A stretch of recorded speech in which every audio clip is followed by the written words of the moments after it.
სახალხო დამცველის ზუგდიდის ოფისში დღეს არასამთავრობო სექტორთან, საერთაშორისო ორგანიზაციებსა და მედიის წარმომადგენლებთან შეხვედრა გაიმართა.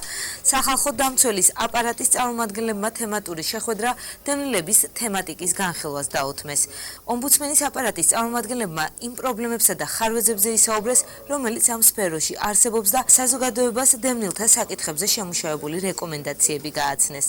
საქართველოს სახალხო დამცველი პერიოდულად მართავს ხოლმე თემატურ შეხვედრებს რეგიონებში, ეს სწორედ იძულებით გადაადგილებულ პირებთან დაკავშირებული შეხვედრა არის.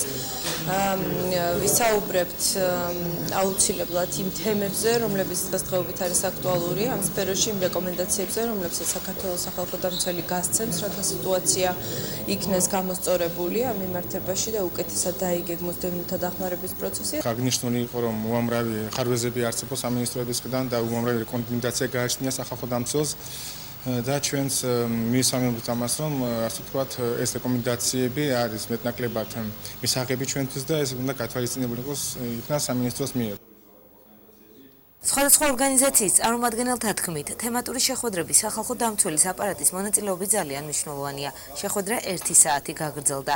დასასრულ შეხვედრის მონაწილეებს შორის დისკუსია გაიმართა.